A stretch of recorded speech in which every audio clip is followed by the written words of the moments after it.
Hello my dear friends, you're in the Military of a Summary channel, and in this video we're going to discuss the most important events that took place during the previous 12 hours.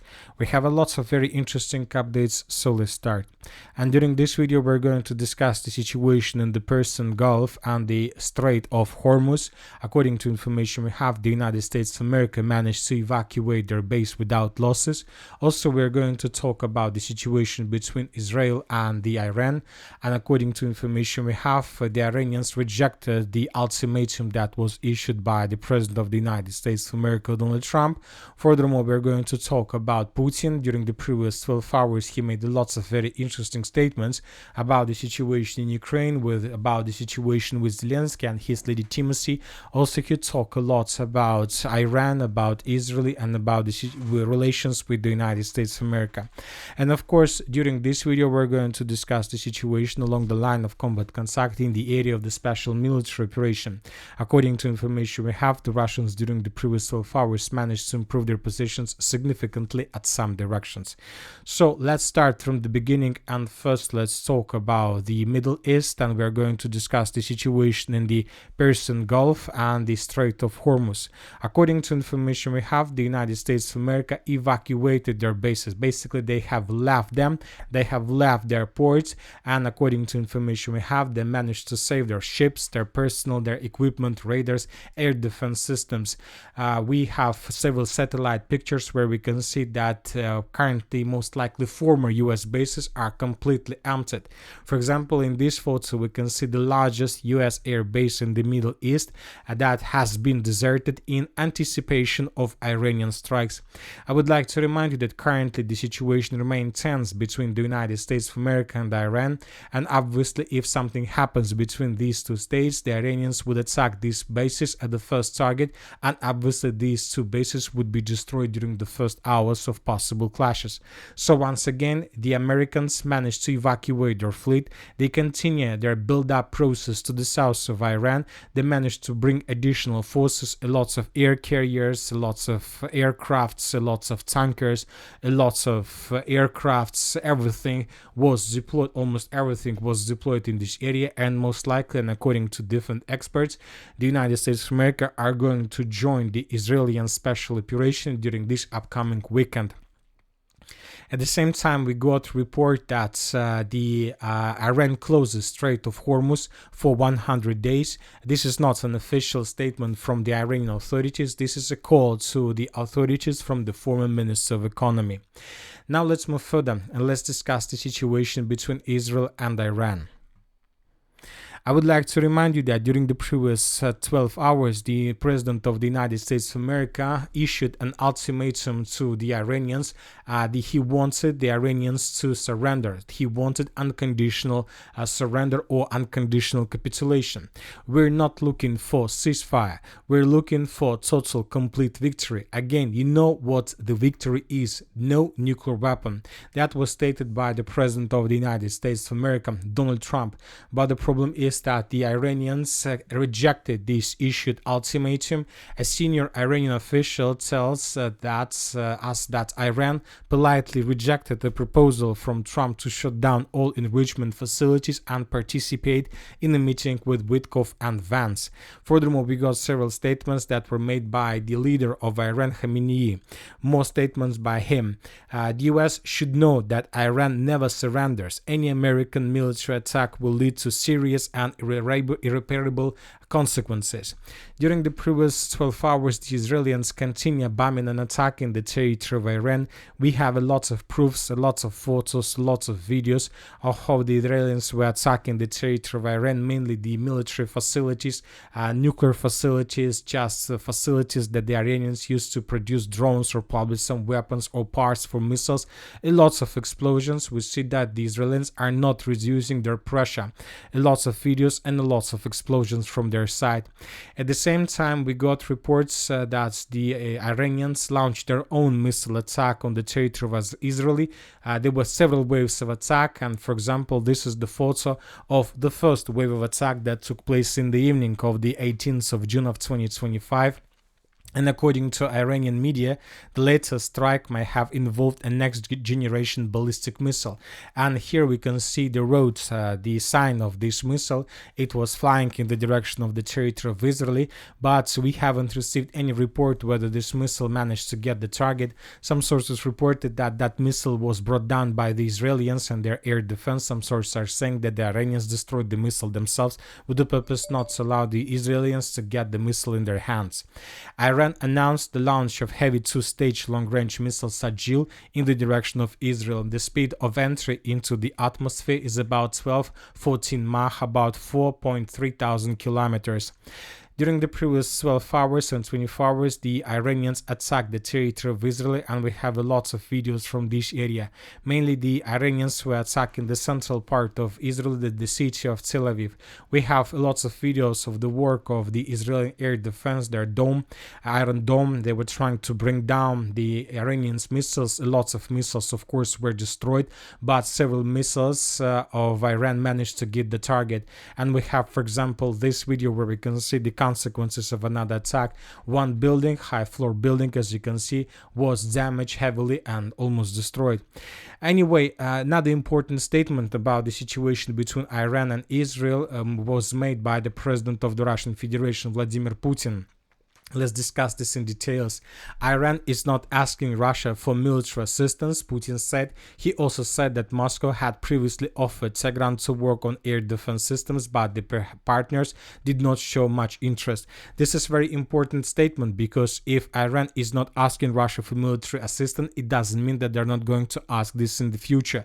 And most likely, according to this statement of Russia, Putin is ready to probably some assistance to provide some military assistance, which is obviously going to ruin relations between Russia, Israel, and the United States of America.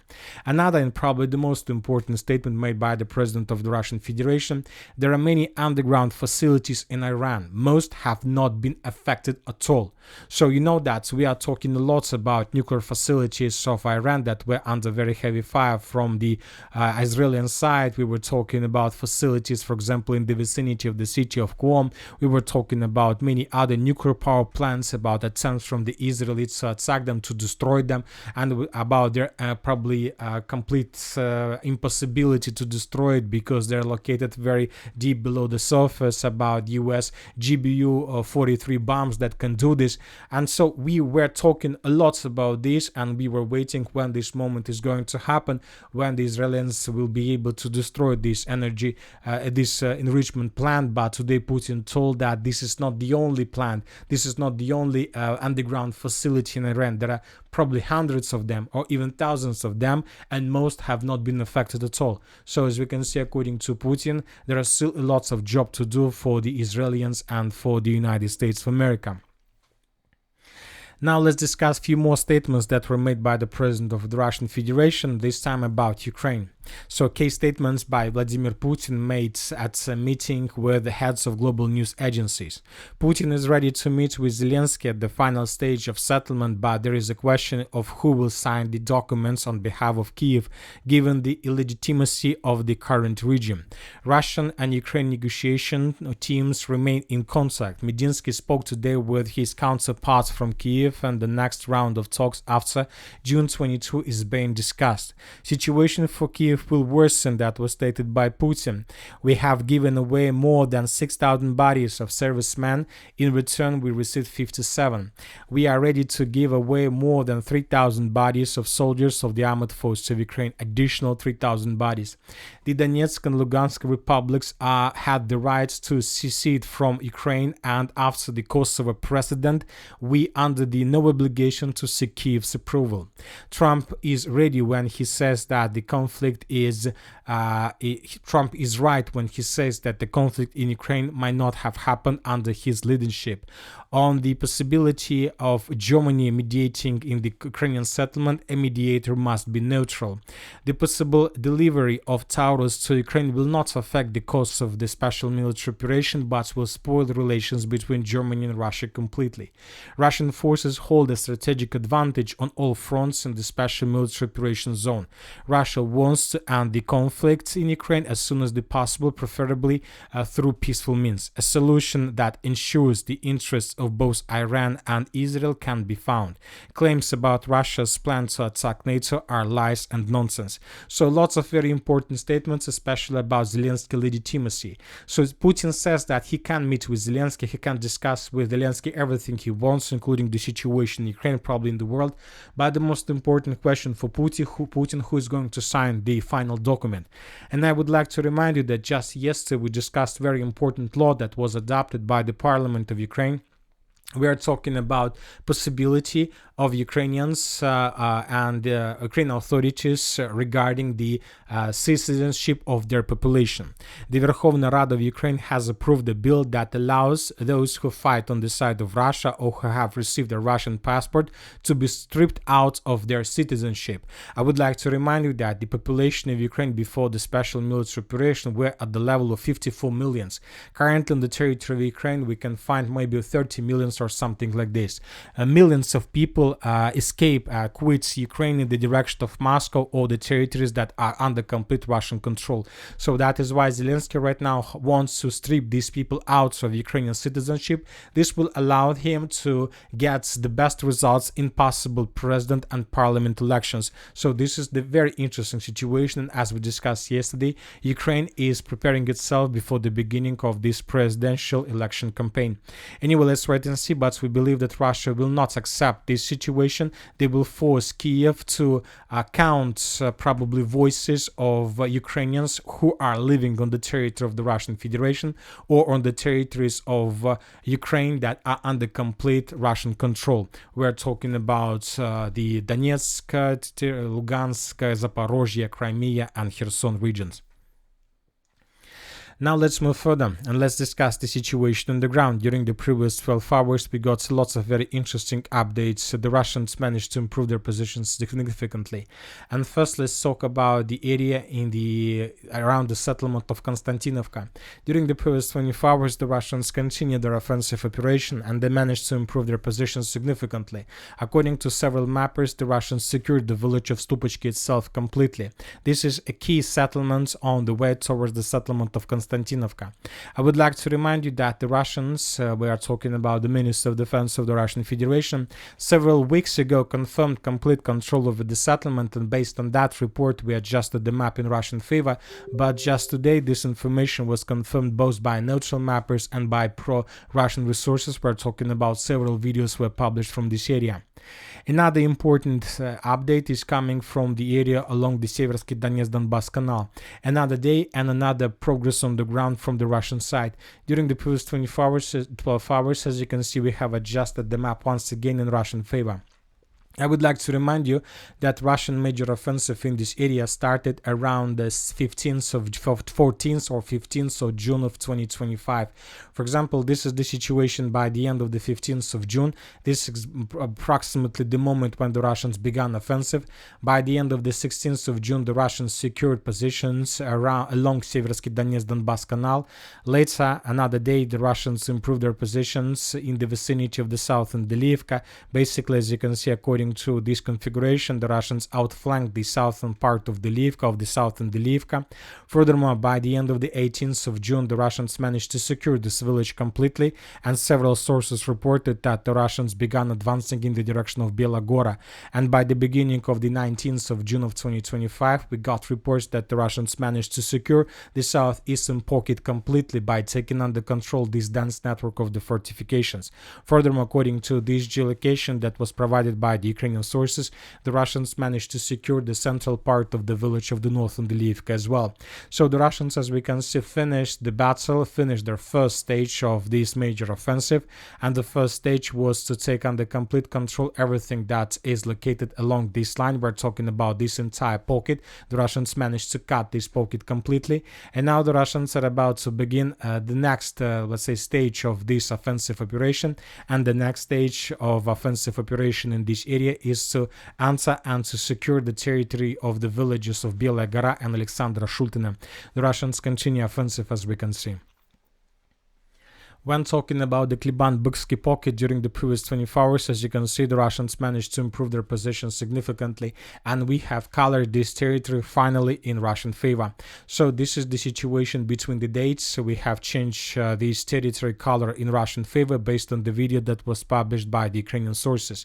In this video, we can see how Russians, using their total tanks, armored vehicles, tanks and infantry fighting vehicles, were attacking the settlement of Alexandra Shultina from the south. We see that the Ukrainians were trying to stop Russian vehicles with FPV drones. Several vehicles were damaged, several vehicles were destroyed, but this situation didn't stop the Russians. They managed to answer the village itself, and the most important, the Russians managed to land infantry and to take under complete control several buildings and constructions in the southern part. So this episode was geolocated, and this Russian vehicle managed to get exactly this point in the Russian secured territory around. So based on this video, we came to conclusion that the Russians are already on the territory of the village and they secured everything to the south. And now we can say that the Russians, as a result of this offensive operation, managed to establish operational encirclement of the armored forces of Ukraine who are currently located in this area. These forces of the armored forces of Ukraine currently are completely cut from the northeast. The Russians secured this territory with FPV drones and managed to shorten the distance to the Kiban-Buksky water reservoir. And now we have proofs that the Russians managed to do the same. From the northwestern direction, they managed to shorten the distance to the N20 road as well, and currently the Ukrainians who are currently located to the south of the Kiban-Buksky water reservoir have no chances for evacuation, safe rotation, and safe supply and support. So we entered the final phase of the battle for the Kiban-Buksky foothold, and most likely the Russians will be able to finish this battle in the very near future, and most likely the Ukrainians will start evacuation in the very near future. Probably they will start doing this today. Now let's move further and let's discuss the situation in the South Donetsk direction. The Russians, according to information we have, continue tightening the news around Ukrainian positions in this pocket. During the previous hours, we got several videos that confirm Russian control over this territory. This video that was published by the Ukrainian sources, we can see how Ukrainians were attacking Russians in these fields, and based on this video, we have adjusted the map in Russian favor. So the Russians are trying to get as close as possible to the main evacuation roads. And exactly in this video, we can see how Russians were trying to improve their positions by taking additional territories under complete control, but the Ukrainians managed to stop them, Ukrainians of 35th Marine Brigade. At the same time, the Ukrainians continue their own evacuation process, and here we can see another attack carried out by the Russians on the positions of the armored forces of Ukraine. In this video, we can see how Ukrainians were trying to escape this cauldron, but the Russians managed to get their vehicle and to destroy it with FPV drone. So most likely during the next several days, the pocket would be cut by the Russians completely. And that's it for the short video. Military Summary channel reminds we condemn any violence in the world. Thank you for watching. Subscribe to my channel, put your likes, join my Patreon, and have a good day. Bye bye.